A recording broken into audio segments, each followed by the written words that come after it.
Bonjour, dans la foulée du chasseur de classe Nantex, voici ma chronique mise à jour de l'autre vaisseau inédit de la VAC 5, le Y-Wing BTL-B de la République, soit l'ancêtre bien plus mastoc du Y-Wing BTL-A4 que nous connaissions depuis longtemps, vaisseau partagé par les factions de l'Alliance Rebelle et des racailles et scélérats. Mon article vidéo de preview ne date certes que d'une vingtaine de jours, et il y aura ici pas mal de redites. Davantage que pour le Nantex, car durant ce bref délai, le BTLB ou mon regard sur les attributs de ce vaisseau n'ont pas été aussi affectés par des révélations tardives. Coûts et emplacements d'amélioration étaient bien moins surprenants, même s'ils fourniront le gros de l'apport du présent article vidéo. Pour le reste, nous avons des choses comme la qualité de la figurine, les non-français des cartes, etc. Ni une ni deux, commençons par nous pencher sur la figurine. La comparaison avec le BTL A4 est très tentante, aussi vais-je associer le visiblement lourdeau BTLB à ses modèles dérivés rebelles V1 et V2 et racailles dans toutes les photographies de cette section. Oui, le Y-Wing républicain fait bien plus massif que les autres, et pas seulement parce que la coque se prolonge différemment en s'élargissant vers l'arrière. Au format, de manière générale, le BTLB est plus gros et un peu plus long à tout point de vue, du cockpit au réacteur.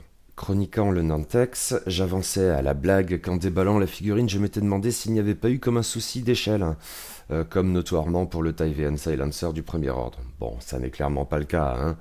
Reste que ce vaisseau est massif, et en cela il tranche pas mal sur, bon nombre des sorties depuis la VAC 3, tout spécialement chez les séparatistes, je suppose.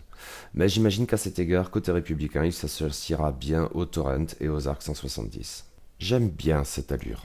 Comme je l'avais noté dans ma preview, le Y-Wing BTLB républicain me fait avant tout l'effet d'un vaisseau fonctionnel, un peu monolithique, pour lequel l'esthétique est une qualité éminemment secondaire, ce qui le place aux antipodes d'un chasseur royal Naboo N1, dans la même faction, chasseur élancé qui a une éloquente composante d'apparat.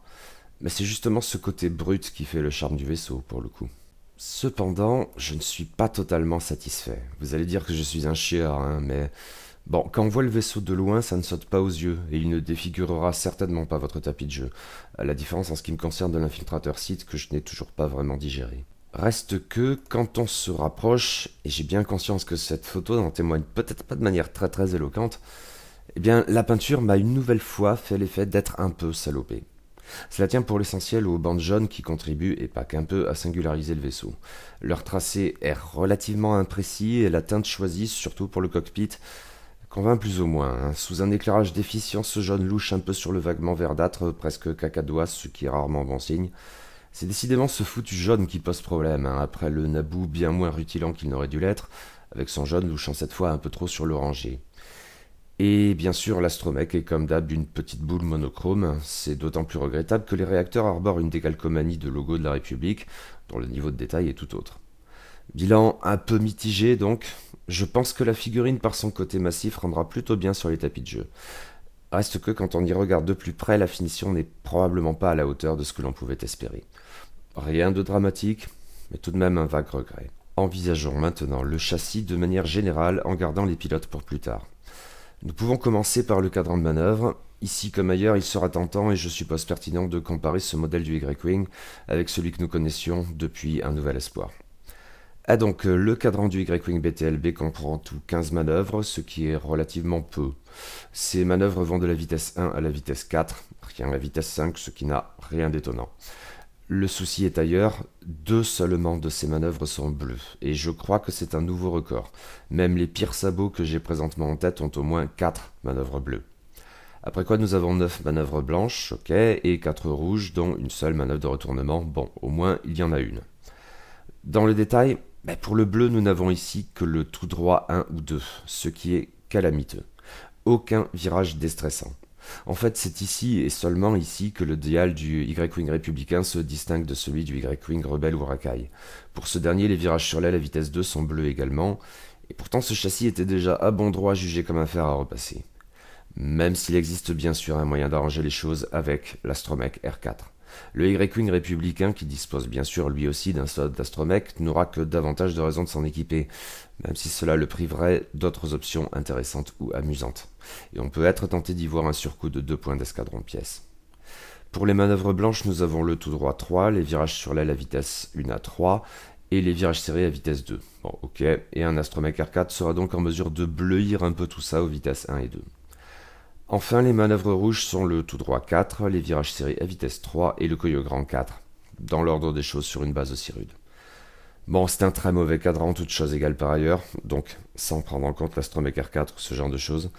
Ce Y-Wing n'était pas censé être agile et donc rien qu'à voir sa gueule, on le comprend. Et on comprend ce qu'il distingue de sa variation BTL A4 une ou deux générations plus tard. Passons aux statistiques, dans l'esprit du BTL A4, mais avec une différence peut-être moins anecdotique qu'elle n'en a tout d'abord l'air. Nous avons donc une attaque à 2 dés rouges dans l'arc avant, mais pour un vaisseau qui sera souvent équipé d'une tourelle de toute façon, une valeur d'agilité de 1 seulement, inévitable, puis 5 points de coque et 3 boucliers.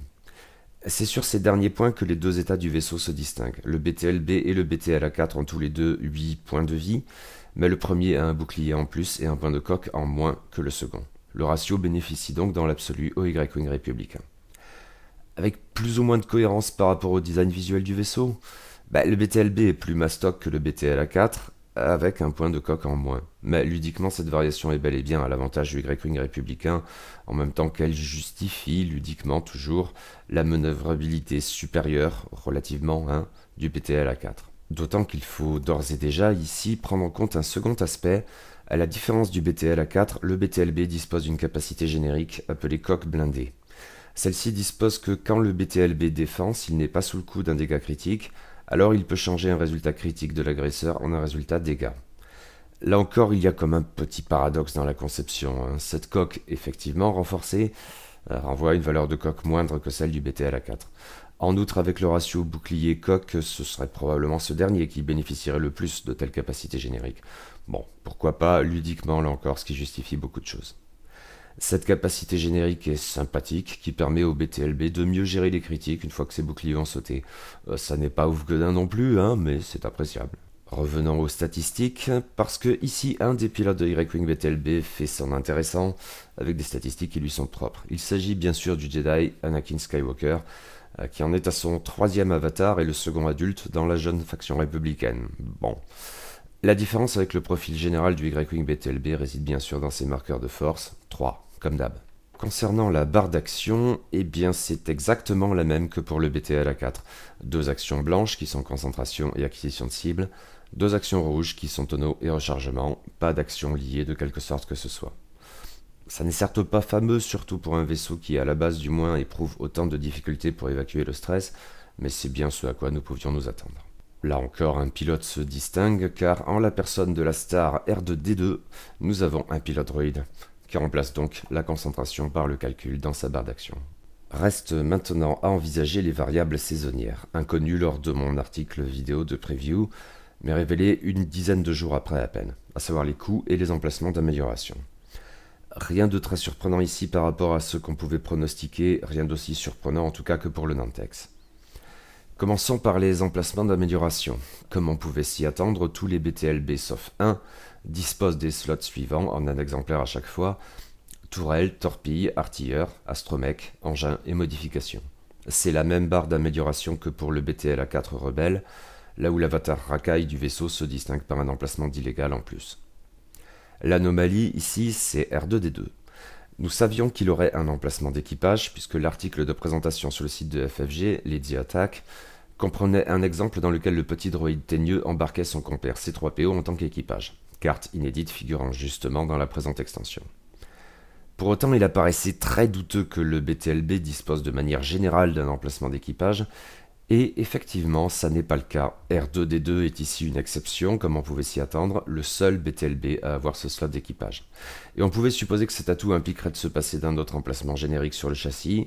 On avait évoqué l'artilleur, je penchais pour l'astromech, puisque R2D2 est bien... Et c'est effectivement l'emplacement d'astromech qui a sauté. Du coup, ce BTL-B unique en son genre dispose à la fois d'un emplacement d'équipage et d'un autre d'artilleur. Et il y a peut-être des trucs à creuser ici. 5 des 8 pilotes contenus dans cette extension disposent en outre d'un slot de talent, ce qui inclut, sans trop de surprise, le générique disposant de la meilleure initiative, soit le vétéran de l'escadron Shadow, mais aussi R2D2, ce qui n'était pas forcément acquis. Les 2 pilotes normaux sans talent sont donc le bombardier de l'escadron rouge et Goji. Au sommet, enfin, nous avons un Jedi en la personne d'Anakin Skywalker. Comme de juste, il troque son emplacement de talent contre un de pouvoir de la force. Les coûts sont globalement ceux à quoi on pouvait s'attendre, notamment en prenant pour référence indirecte les BTL-A4. En mettant le cas d'Anakin Skywalker à part, en tant qu'utilisateur de la Force, les coups s'échelonnent entre 33 et 44 points d'escadron. Je tablais sur un écart de 35 à 45, c'est donc grosso merdo ça, mais un chouïa mieux. On notera quand même que cette progression est syncopée. Il y a un fossé conséquent entre les initiatives 3 et 4, un écart de 7 points tout de même, entre Broadside et Matchstick. Je me serais attendu à quelque chose de plus régulier, et pensais franchement que le premier serait plus coûteux. Bien sûr, Anakin Skywalker est à part, bien plus cher que tous les autres, on pouvait s'y attendre.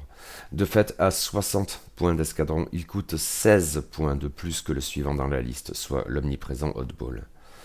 Considérant que le Y-Wing BTLB n'est pas aussi à même de bénéficier des facultés d'un Jedi que, en toute logique, Laser Sprite Delta 7 conçu spécialement pour, je pensais que cet avatar d'Anakin serait un petit peu moins onéreux et tablait sur 55 points d'escadron environ. 5 de plus, ça n'est pas rien. Pour le coup, ça n'est que 2 points de moins par rapport à l'as dans son chasseur Jedi à poil, et donc sans onéreuse configuration, certes. À vue de nez, je persiste à trouver ça un peu étrange, un poil trop élevé, mais on verra bien. Envisageons maintenant les pilotes.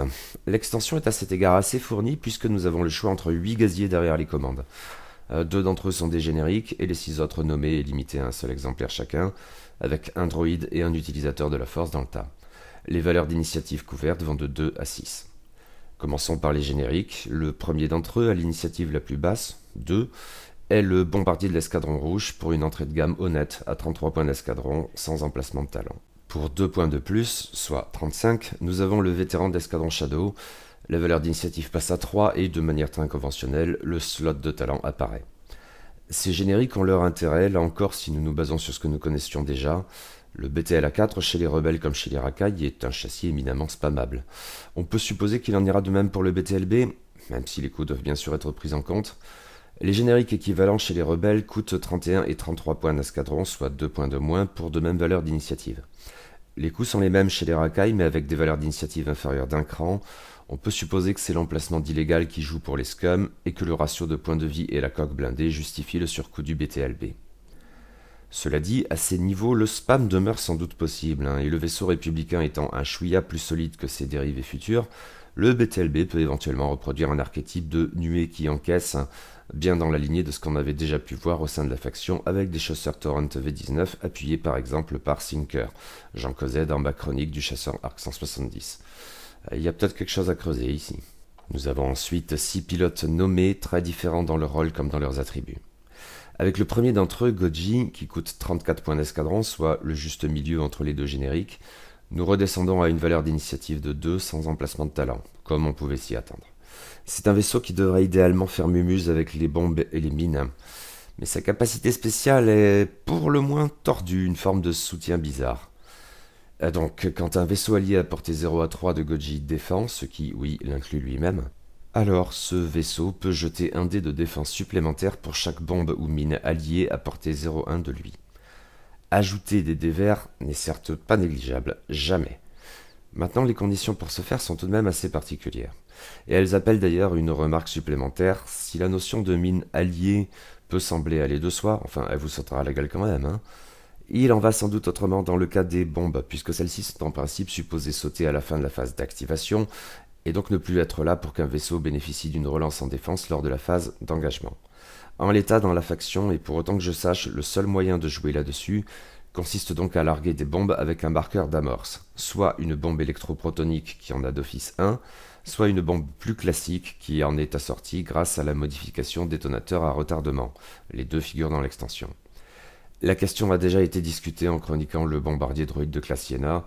La faisabilité ou l'efficacité de cette approche me laisse toujours un peu sceptique, mais Goji est probablement le premier pilote ayant un intérêt à jouer avec.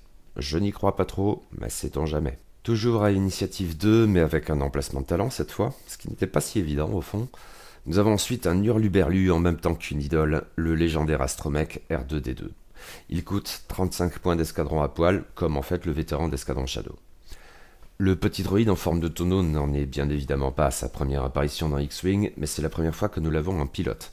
Ce qui dans l'esprit peut sacrément surprendre, mais il semblerait que cette carte fasse référence à un épisode de Clone Wars où il était effectivement aux commandes d'un BTLB. Et par ailleurs, il y embarquait son compère C3PO en équipage. Car oui, le profil de R2D2 pilote est passablement atypique. Action de calcul en lieu et place de celle de concentration, obviously. Un emplacement d'équipage qui fait défaut à tout autre pilote sur ce châssis. Et du coup, pas d'emplacement d'astromech parce que bon.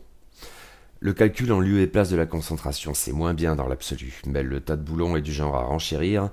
Sans même prendre encore en compte ces 3 PO, la capacité spéciale de ce pilote hors norme stipule qu'au début de la phase d'engagement, si R2D2 a un vaisseau ennemi dans son arc arrière, alors il gagne un marqueur de calcul. Cette condition ne sera pas toujours aisée à satisfaire avec un vaisseau aussi peu maniable, mais elle relève néanmoins du plausible, et c'est un avantage appréciable si limité et assurément circonstanciel. À voir. On revient ensuite au pilote organique avec d'abord Broadside, initiative 3 et slot de talent comme pour tous ceux qui suivront. Pour seulement, aurais-je envie de dire, 36 points d'escadron.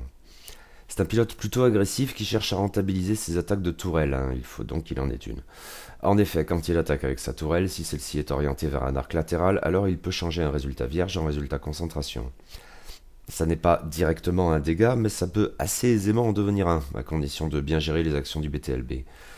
On peut supposer que cette capacité se déclenchera régulièrement et accentuera la fiabilisation des attaques, c'est donc tout à fait sympathique.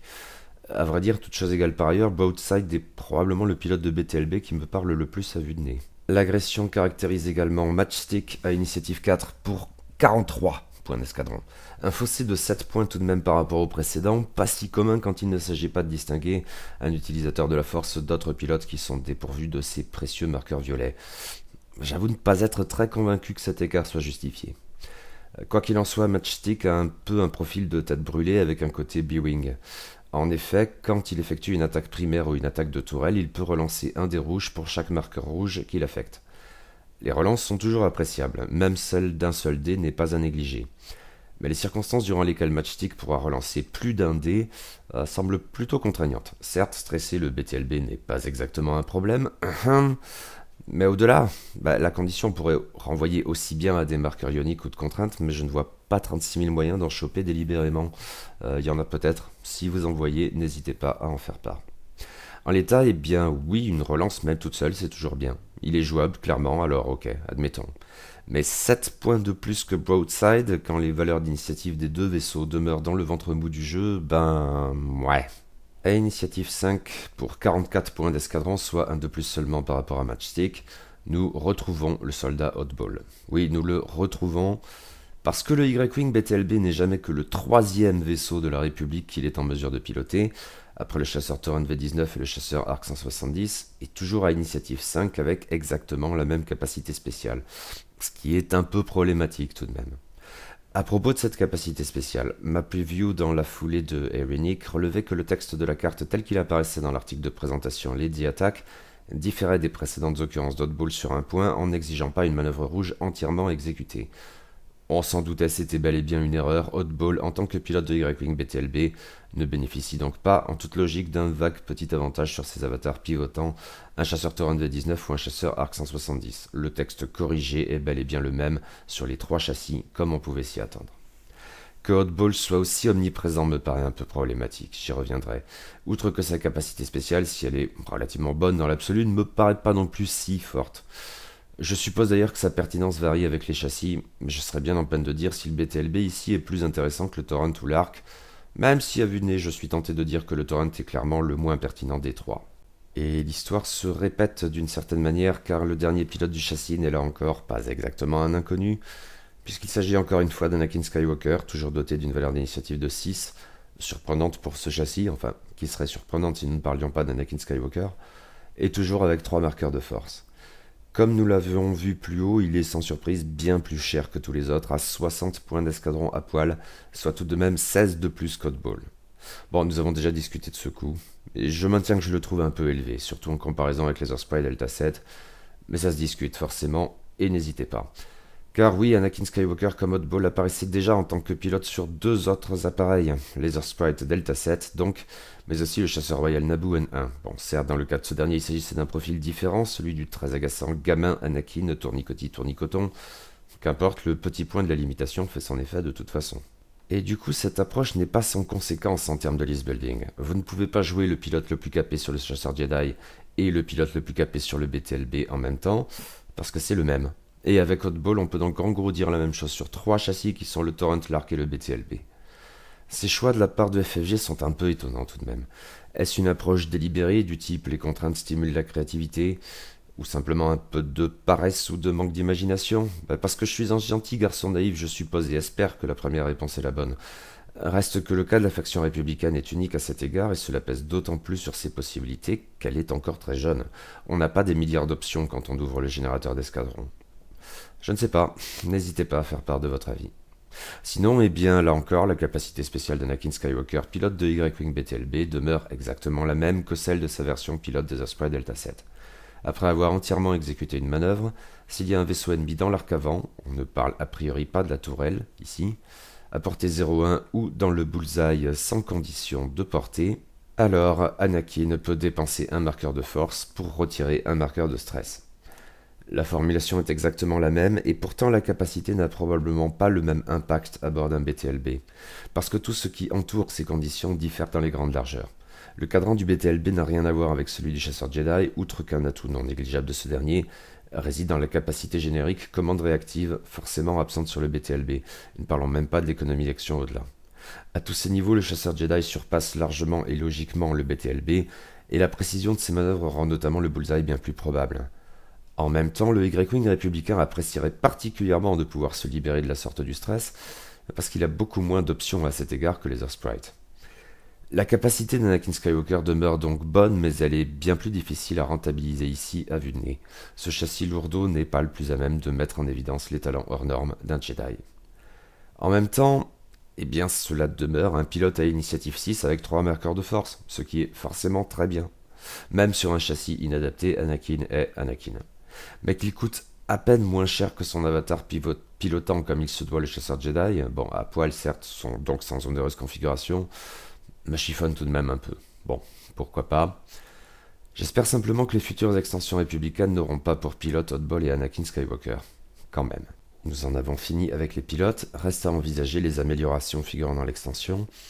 Il y en a 10 en tout, ce qui est plutôt élevé. 6 sont inédites, dont 3 qui sont spécifiques à la faction républicaine. Les 4 autres sont connus au plus tard depuis la vague 3. Commençons par les améliorations républicaines. Nous avons tout d'abord un nouvel artilleur avec Ahsoka Tano, qui coûte la bagatelle de 12 points d'escadron. La Chippie, comme il se doit, procure un marqueur de force, ce qui est déjà très bien. Mais elle procure également un rôle de soutien assez intéressant, proche dans l'esprit, mais pas totalement équivalent, à celui qu'elle fournit en tant que pilote des Earthsprite Delta 7. Après que le vaisseau qui l'embarque a effectué une manœuvre, il peut dépenser un marqueur de force et choisir un vaisseau ami à portée 1 à 3 dans son arc de tir, donc éventuellement celui de la tourelle. Dans ce cas, le vaisseau choisi peut effectuer une action rouge de concentration, même s'il est stressé. Oui, c'est plutôt bien. Reste qu'Ahsoka Tano coûte cher, ce qui n'est pas vraiment surprenant car FFG a toujours eu la main lourde avec les améliorations procurant des marqueurs de force. Cela dit, je crois que ce gain et cette capacité spéciale s'associent de sorte à ce qu'elle demeure jouable. On verra bien. L'amélioration républicaine suivante est, disons-le, la pépite de l'extension Y-Wing BTLB. Entendre par là que c'est une amélioration parfaitement et rigoureusement rigolote, stupide, dangereuse, rigolote, suicidaire, rigolote, efficace, rigolote, rigolote, rigolote. Et c'est le retour, mais dans son modèle républicain, de Chopper, l'astromech star de la série Star Wars Rebels, que je n'ai pas vu, je ne peux donc pas juger du lore ici. Nous en connaissions déjà plusieurs avatars au sein de l'Alliance Rebelle, mais il apparaît ici sous son matricule officiel de C110P et c'est une carte duale. Elle rappelle à vrai dire certaines des versions rebelles du droïde. Elle inflige du brouillage comme le pilote de cargo léger VCX-100 ou Ghost, qui est donc ressorti sauf en France, précisément avec cette vague 5, et elle procure un bénéfice en échange de la potentialité au moins d'un sérieux handicap, comme le Chopper équipage. Il y avait un peu de ça aussi, mais de manière beaucoup moins flagrante dans la version Astromech Rebelle. Ah donc, côté face, c'est-à-dire celui dont on s'équipe durant la mise en place, C110P permet, après avoir effectué une manœuvre, de dépenser une charge, il en a 2, pour effectuer une action rouge d'évasion même en étant stressé. Bon, ok. Les choses rigolotes commencent vraiment quand les 2 charges ont été consommées. Dans ce cas, à la phase de dénouement, on doit retourner la carte définitivement. Et nous passons alors au verso, soit C110P erratique. L'astromech pète alors un câble et produit un effet qui n'a plus rien à voir. Après avoir exécuté une manœuvre, entièrement ou pas, on doit alors choisir un vaisseau à portée 0,1 et le dit vaisseau gagne un marqueur de brouillage. En clair, si vous balancez C110P en plein dans la formation ennemie, vous allez lui coller du brouillage gratos et ça ne se refuse pas, vraiment pas. Mais si vous n'avez pas de vaisseau, ami ou ennemi à portée, eh bien c'est vous-même qui vous prendrez le marqueur de brouillage obligatoire. Ce qui est parfaitement idiot mais très fun. Il y a sans doute moyen d'en tirer quelque chose, mais c'est dangereux. Un peu comme avec DBS 404 en guise de bombardier droïde de classe Siena, c'est là encore une mauvaise blague, donc rigolote, et avec un peu de chance ou d'application, ça pourrait foutre un sacré bordel dans les rangs ennemis, ou tout aussi bien vous pourrir la vie, j'aime bien ce principe. Bien évidemment, rien ne vous oblige à dépenser ces 2 charges fatidiques, mais s'équiper de ces indices juste pour faire une seule évasion rouge en étant stressé n'a aucun sens. D'autant que l'astromech ouf Godin coûte 7 points d'escadron, et ça fait cher de la blague tout de même. Mais qu'importe, auto-include, et on s'en fout de l'astromech R4. La dernière amélioration spécifiquement républicaine de cette extension est un autre droïde, tiens, et une autre star, que dis-je, la star de toute la saga Star Wars, ni plus ni moins que l'immense et charismatique C3PO. 8 points d'escadron tout de même, aïe. En tant qu'équipage, il est à ce jour le seul équipage spécifiquement républicain d'ailleurs, le cas du chancelier Palpatine Dark Sidious étant à part. Il est vrai que les vaisseaux républicains en mesure d'embarquer un équipage sont rares, le chasseur ARC 170 et un seul pilote de Y-Wing BTLB, R2D2 donc. On en connaissait les versions rebelles et résistantes, avec le bras rouge qui, etc. Mais voici donc la version républicaine. Déjà, C3PO fournit l'action de calcul, et en fait une version améliorée de cette action, comme dans ses avatars rebelles et résistants, il fait que cette action produit un calcul supplémentaire, soit 2 pour le prix d'un, et c'est cool. Mais il a aussi un effet qui lui est propre, si le vaisseau qu'il embarque a un marqueur de calcul, ou plusieurs, alors il peut relancer un dé en défense, ce qui est toujours bien, pas fou mais bien. Mon souci, c'est surtout que cet avatar de C3PO coûte aussi cher que celui de la Rébellion et 2 points de plus que celui de la Résistance. Pourtant, il me paraît pas exactement plus sexy. Il est sympathique, mais guère plus. Maintenant, le droïde de protocole produit éventuellement un petit effet rigolo quand il est embarqué par R2D2. Sans parler véritablement de combo ni même de synergie, ça serait grave abusé. C'est sauf erreur la première fois que le jeu met véritablement en scène le duo droïde dans toute sa grandeur, et c'est bien. Dans l'exemple figurant dans l'idée attaque, R2D2 fait une action de calcul en embarquant C3PO. Il gagne donc 2 marqueurs de calcul pour le prix d'un. Et comme au début de la phase d'engagement, R2 a Sunfac dans son arc arrière, paf, un 3e marqueur de calcul tombe du ciel, enfin de l'espace, on ne sait jamais. Surtout quand on a Sunfac aux fesses. Ok, ça ne sauvera pas le moins du monde. À cette portée, R2D2 ne pourrait modifier de toute façon qu'un seul des verts, et les chances que l'as d'une Antex détractée avec enchevêtrement sont conséquentes, auquel cas le BTLB ne lancerait aucun des verts. Les 3 marqueurs de calcul donnent ici de la couleur au tapis de jeu, mais guère plus. Pas l'exemple le plus pertinent, donc. Voici pour les 3 améliorations inédites spécifiques à la République, mais il en reste 3 autres qui sont génériques. La première, je l'ai déjà examinée en causant d'une Antex. Il s'agit du talent tir instantané, dont le coût varie en fonction de la taille du vaisseau, 7 points d'escadron pour un petit socle, 8 pour un socle moyen, 9 enfin pour un gros socle. Ce nouveau talent offre une possibilité d'attaque à 2 dés rouges à portée 2, c'était à portée 1 en V1, et pour le coup je crois que la V2 est bien plus attrayante. Des non modifiables en raison de la portée, de toute façon elle est de 2, et dans l'arc avant. C'est le timing qui est essentiel ici, cette attaque qui est qualifiée d'attaque bonus, entendre par là qu'elle ne remplace pas l'attaque normale lors de la phase d'engagement, à moins qu'on ne le désire, ceci dit, on peut très bien l'utiliser à l'engagement normal, mais aussi qu'elle prohibe toute autre attaque bonus ultérieure, comme je sais pas la riposte de Quick Draw mettons. Cette attaque bonus donc a lieu durant la phase d'activation, après qu'un vaisseau ennemi a effectué une manœuvre, mais dans tous les cas, les dés d'attaque ne peuvent pas être modifiés. C'est un bonus éventuellement très intéressant. Le coût tel qu'il est fixé paraît cohérent avec le potentiel de cette carte, suffisamment élevé pour ne pas virer à l'auto-include à la façon de Tirabil tout récemment encore, pas trop élevé au point de dissuader de faire Bémuse avec. Et j'ai vraiment envie de tester ça, sur pas mal de plateformes différentes en fait. Puis nous avons 2 nouveaux pouvoirs de la force. Le premier s'appelle Clairvoyance, et bien c'est en fait une sorte de tir instantané amélioré pour Jedi, ou Sith, soyons inclusifs. À 4 points d'escadron seulement, il s'avère moins cher, de moitié environ, et ça ne coulait pas forcément de source. Il s'agit là encore d'une attaque à 2 dés rouges, mais dans le bullseye seulement, condition plus restrictive, à portée 1 à 3 en revanche, condition beaucoup moins restrictive. Là encore, tout est dans le timing, cette attaque ayant lieu soit à l'engagement normal, soit en tant qu'attaque bonus après qu'un vaisseau ennemi ait exécuté une manœuvre. Dans ce dernier cas, il faut dépenser un marqueur de force pour effectuer l'attaque, ce qui est moins bien que tir instantané qui est autrement gratuit. Mais là où les dés jetés avec le talent ne peuvent être modifiés, dans le cas de clairvoyance, un seul résultat concentration peut être modifié en résultat dégâts.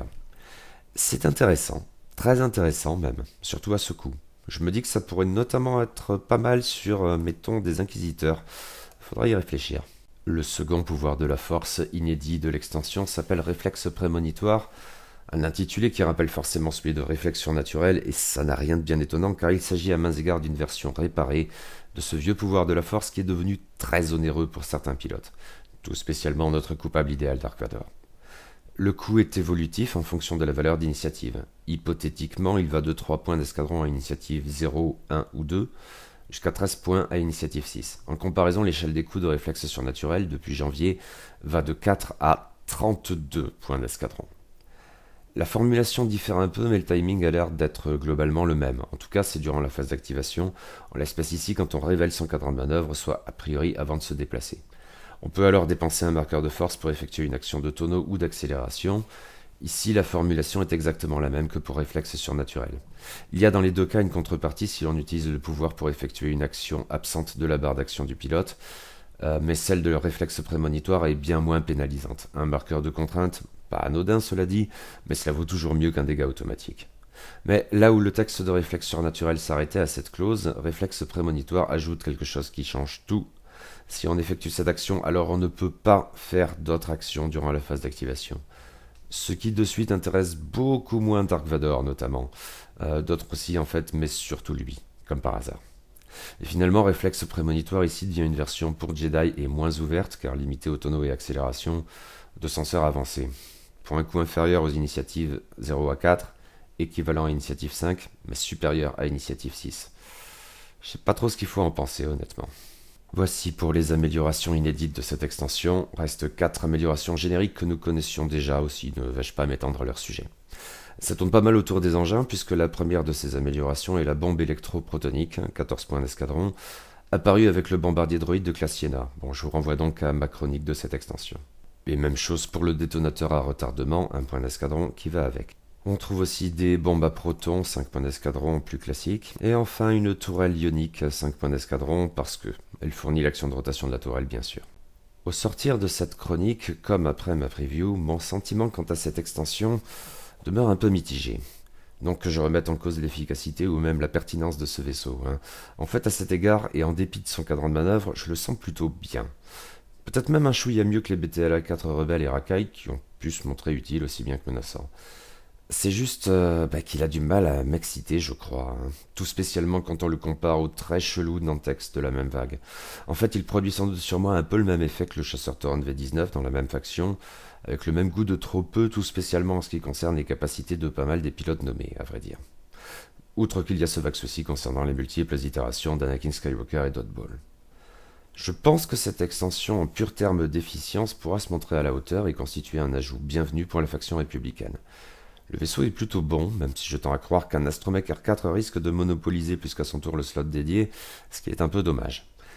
Les améliorations sont assez sympas aussi, même si je demeure perplexe à l'égard de la bombe électroprotonique et du détonateur à retardement.